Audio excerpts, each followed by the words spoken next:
BJP के senior नेता ने पार्टी के खिलाफ बजाया बगावत का बिगुल, कहा असली और नकली बीजेपी के बीच है लड़ाई। हमारे सामने चुनौती जो है वह असली बीजेपी और नकली बीजेपी के बीच है, और इस असली और नकली का जो अंतर है वह मैं निर्णय नहीं करूंगा, वह जनता ही निर्णय कर सकती है। जसवंत सिंह ने कहा बीजेपी पर हुआ अतिक्रमण पार्टी में बचाने के लिए लड़नी होगी लड़ाई। बीजेपी पर अतिक्रमण सा हो रहा है और इस अतिक्रमण को हटाने का एक ही तरीका है, और वह तरीका है कि हम फिर लोगों से जाकर ही पूछें कि इस अतिक्रमण को कैसे हटाया जाए। जसवंत समर्थकों ने बीजेपी दफ्तरों पर बोला हमला, बाड़मेर और जैसलमेर में बीजेपी दफ्तर पर किया कब्जा।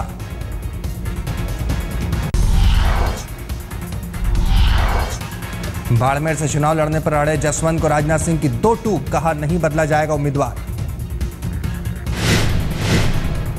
जसवंत सिंह ने राजनाथ सिंह से बात कर आखिरी बार लगाया था जोर, लेकिन सोनाराम चौधरी से टिकट वापस लेने को तैयार नहीं बीजेपी। जसवंत को टिकट दिलाने के लिए लामबंद हुए बीजेपी के 8 विधायक, बाड़मेर से टिकट देने के लिए आलाकमान को लिखी चिट्ठी।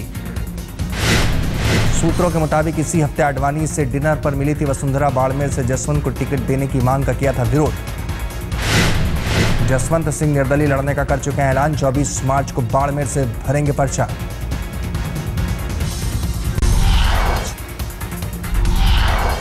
आज तक से खास बातचीत में बोले शत्रुघ्न सिन्हा, कहा मोदी एक्शन हीरो, परेशानियों से देश को दिलाएंगे छुटकारा। इस वक्त जरूरत है देश को एक ऐसे एक्शन हीरो को, इसलिए उनका प्रचार और प्रसार हुआ है और उनको तैयार किया गया है, उनको सामने लेकर आया गया है देश का नेतृत्व देने के लिए। पटना में विरोध पर शत्रुघ्न सिन्हा का निशाना, कहा महीने में 4 बार क्षेत्र में आता हूं, जो लोग कभी पलटकर नहीं देखते वो करते हैं अपने क्षेत्र का दावा। कम से कम औसतन मैं 4 बार पटना आता रहा हूं अपने क्षेत्र में, महीने में, साल में नहीं। यहाँ तो बहुत सारे ऐसे लोग हैं कि सालों साल अपने क्षेत्र में नहीं जाते हैं। आडवाणी और जसवंत को लेकर बीजेपी में मची कलह पर कुछ नहीं बोले शत्रुघ्न, कहा इस वक्त कुछ भी बोलना नहीं होगा ठीक।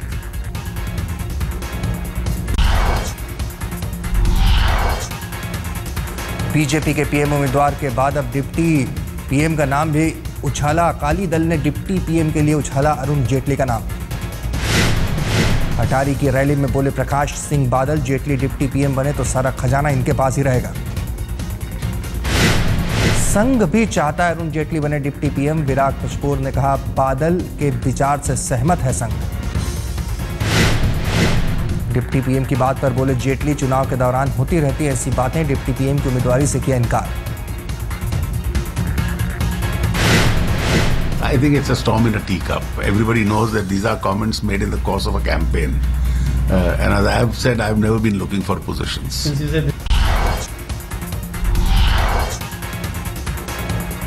जेटली की डिप्टी पीएम उम्मीदवारी के सवाल पर राजनाथ सिंह ने किया किनारा, का अमृतसर से जेटली की जीत पक्की।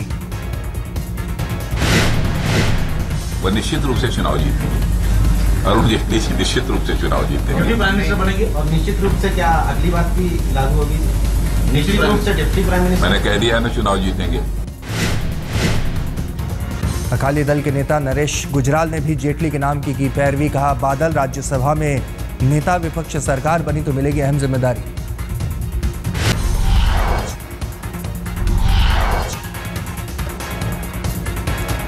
आडवाणी को लेकर शिवसेना और बीजेपी में घमासान, सामना में लिखा आडवाणी के साथ नहीं हो रहा है अच्छा सलूक। उद्धव ठाकरे ने मोदी पर किया हमला, किया लिखा बीजेपी में मोदी युग शुरू, लेकिन आडवाणी का सूरज अभी नहीं हुआ अस्त। उद्धव ने लिखा बीजेपी की पहली लिस्ट में आना था आडवाणी का नाम, लेकिन अंत भला तो सब भला। उद्धव ने लिखा सीनियर नेताओं को लेकर मजाक करना अच्छी बात नहीं, कांग्रेस पर कसे तंज। उद्धव ने कहा कांग्रेस ने अपने पूर्व अध्यक्ष सीताराम केसरी की धोती तक उतारने की कोशिश की, यही हाल नरसिंह राव का भी किया गया।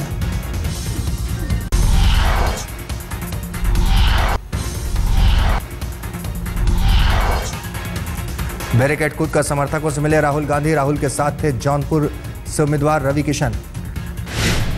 रैली के बारे में सवाल पूछने पर राहुल ने उल्टा दागा सवाल, कहा रैली देखिए मजा आएगा। बहुत बड़ी रैली है, अच्छा लगा है। अभी आप देखना भैया, मजा आएगा।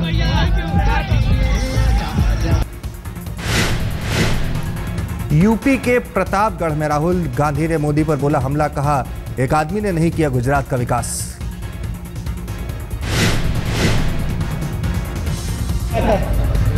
देश की शक्ति आपके अंदर है और ये हमारी सोच। मध्य प्रदेश के मंडला में आदिवासी महिलाओं से मिले कांग्रेस उपाध्यक्ष राहुल गांधी। महिलाओं से पूछा फूड सिक्योरिटी बिल का क्या उन तक फायदा पहुंचा है। महात्मा गांधी की हत्या पर राहुल की बात कर सलमान खुर्शीद ने किया समर्थन। फर्रुखाबाद में कहा गांधी की हत्या पर आरएसएस ने बांटी थी मिठाई। आरएसएस पे आरोप सीधा सीधा उस समय कमीशन ने नहीं लगाया, लेकिन ये भी वास्तविकता है कि आरएसएस के लोगों ने मिठाई बांटी और जश्न मनाया जब महात्मा गांधी का जन्म हुआ था। सिब्बल ने फिर दी मोदी को चुनौती, कहा जो शख्स सवालों का नहीं दे सकता जवाब देश का संभालेगा। प्रेस कॉन्फ्रेंस नहीं कर सकता, जो शख्स आप लोगों के सवाल नहीं ले सकता, जो शख्स अपने कैमरा की लीड आपको देगा, आपकी लीड नहीं ले सकता, वो लोकतंत्र में क्या विश्वास करेगा। सिब्बल ने मोदी की काबिलियत पर उठाया सवाल, कहा उन्हीं के कार्यकाल के 25 पुलिस अधिकारी हैं सलाखों के पीछे। कहते हैं कि मैं बहुत ही काबिल एडमिनिस्ट्रेटर, इनकी काबिलियत देखिए। 25 पुलिस कर्मचारी इन्हीं की सरकार के जेल में हैं, ये इनकी काबिलियत है। सिब्बल ने कहा मोदी के अधिकारी और मंत्री काट रहे हैं जेल, देश को किस काबिलियत का बूता दिखा रहे हैं मोदी।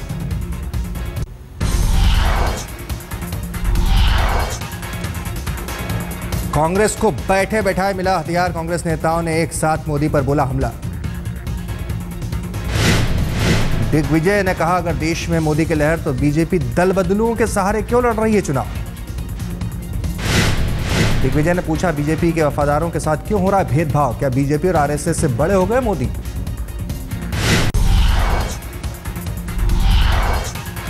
बीजेपी में मची कला पर उपाध्यक्ष मुख्तार अब्बास नकवी की सफाई का उतार चढ़ाव के बावजूद बीजेपी एक।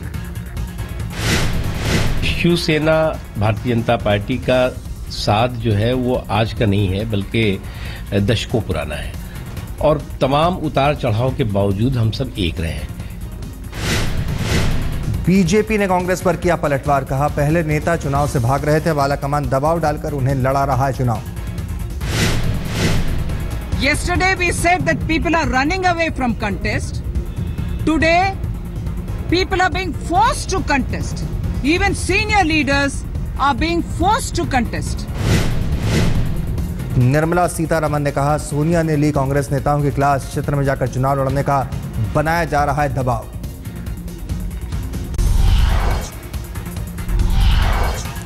उत्तराखंड के मुख्यमंत्री हरीश रावत ने बोला सतपाल महाराज पर हमला, कहा मैं देखता हूं कि कौन सा नमो उनको बचाएगा।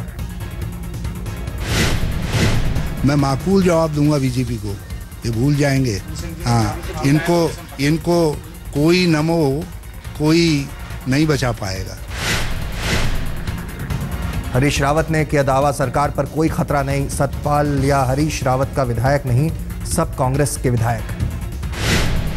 हरीश रावत ने किया दावा सतपाल महाराज को दिया जाएगा माकूल जवाब। हरीश रावत का आरोप अहंकार की वजह से बीजेपी में चले गए सतपाल महाराज, खुंदक निकालने के लिए बीजेपी के पत्थर उठाने चले गए महाराज।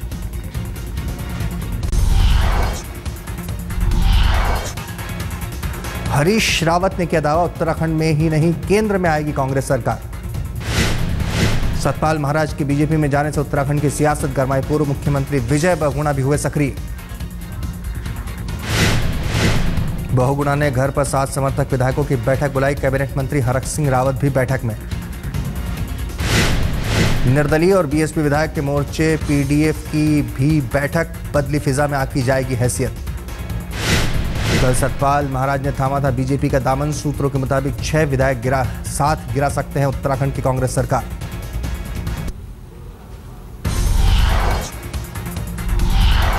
फरीदाबाद में अरविंद केजरीवाल का रोड शो, समर्थकों के साथ शहर में घूमकर पार्टी उम्मीदवार के लिए मांग रहे हैं वोट। जनता खुद तय कर ले कि उन्हें किसे वोट करना है, क्योंकि अगर यूपीए या मोदी में से जीजे में से कोई भी आते हैं तो देश के अंदर गैस के बहुत ज़्यादा दाम बढ़ जाएंगे और ये केवल और केवल मुकेश अंबानी जी को फ़ायदा पहुंचाने के लिए किया जा रहा है कि यूपीए $8 और वो $16 गैस के दाम दे रहे हैं। केजरीवाल के रोड शो के दौरान बवाल, स्थानीय लोगों ने आम आदमी पार्टी के संयोजक को दिखाए काले झंडे। केजरीवाल के फरीदाबाद पहुंचने से पहले जारी था विरोध, आम आदमी पार्टी के विरोध में जमकर हुई नारेबाजी। हरियाणा में 2 दिन रोड शो करेंगे केजरीवाल, कल गुड़गांव में होगी आम आदमी पार्टी के नेता की रैली।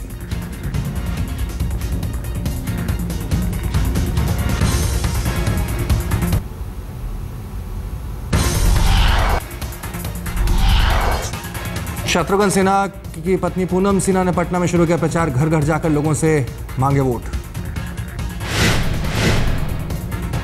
पूनम सिन्हा को शत्रुघ्न की जीत का भरोसा कहा, पहले भी जनता ने जिताया, इस बार भी पटना साहिब से भेजेगी संसद।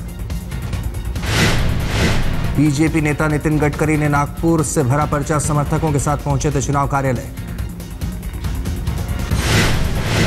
नामांकन से पहले गडकरी के घर पूजा, परिवार के लोगों की शुभकामनाओं के साथ पर्चा भरने निकले गडकरी।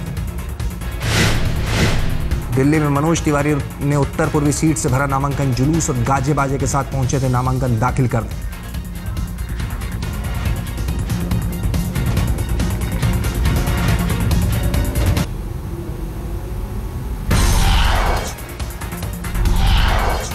पत्रकार एमजे अकबर बीजेपी में हुए शामिल, राजनाथ सिंह ने बनाया बीजेपी का सदस्य।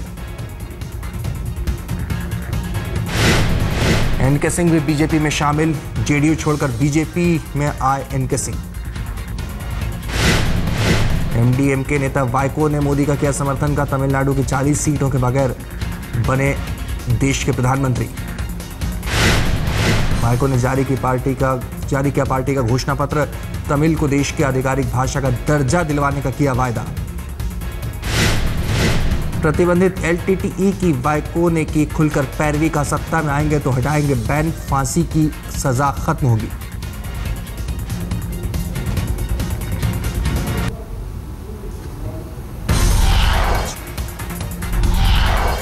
मुजफ्फरनगर दंगे के दागी भारतेंदु सिंह को बीजेपी ने बिजनौर से दिया टिकट, बीजेपी ने पहले राजेंद्र सिंह को बनाया था उम्मीदवार। आरएलडी नेता अमर सिंह ने कहा समाजवादी पार्टी पर होगा दंगों का असर, मुस्लिमों की सुरक्षा में नाकाम रही अखिलेश सरकार।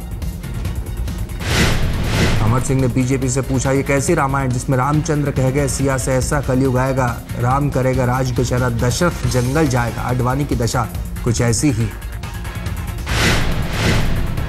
कानपुर में मुरली मनोहर जोशी को श्री प्रकाश जायसवाल की चुनौती का, कोयला घोटाले के एक भी आरोप अगर साबित कर दे तो छोड़ दूंगा राजनीति।